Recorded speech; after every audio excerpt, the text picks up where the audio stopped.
कागल शहरातील लोहार गल्ली येथील जुन्या दिवाणवाड्याची पावसानं भिंतीसह छप्पर अंगावर कोसळल्यामुळे झोपलेल्या उर्मिला उदय कुलकर्णी वय 37 यांचा मातीच्या ढिगाऱ्याखाली सापडून जागीच मृत्यू झाला आहे।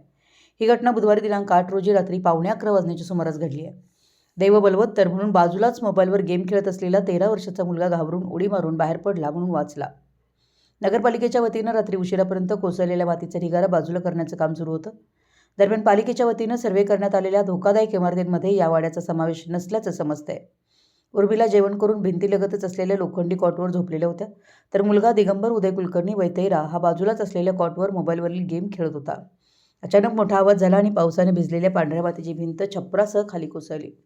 कोसळलेल्या मातीच्या ढिगाऱ्याखाली उर्मिला सापडल्या। त्यांच्या अंगावर मोठ्या प्रमाणात माती, लोखंडी पत्रे, खापऱ्या, वासा पडल्यामुळे त्यांचा मृत्यू झाला। बाजूलाच राहणाऱ्या रहिवाशांनी धाव घेतली। अंधारात कोठे कोण पडले आहे हे समजून येत नव्हते। पालिकेमध्ये रोजंदारीवर काम करीत असलेले उदय कुलकर्णी हे घरकुलामध्ये मुक्कामास गेल्यामुळे वाचले।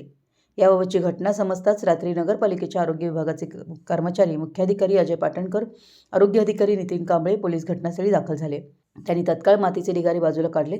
दरम्यान बाजूच्या खोलीमध्ये झोपलेले उदय कुलकर्णी यांचे भाऊ उमेश आणि त्यांचे कुटुंबीय यांना मातीचा ढिगारा बाजूला काढून सुरक्षितरित्या बाहेर काढलं। त्यांना कोणत्याही प्रकारची दुखापत झालेली नाही। पालिकेनं मध्यंतरी धोकादायक इमारतींबाबत नागरिकांना आवाहन केलेलं होतं, तरी देखील या आवाहनाकडे दुर्लक्ष करून राहत असल्यानं दुर्दैवी घटना घडली आहे। मराठी एस न्यूजसाठी कागलहून शांत दळवी।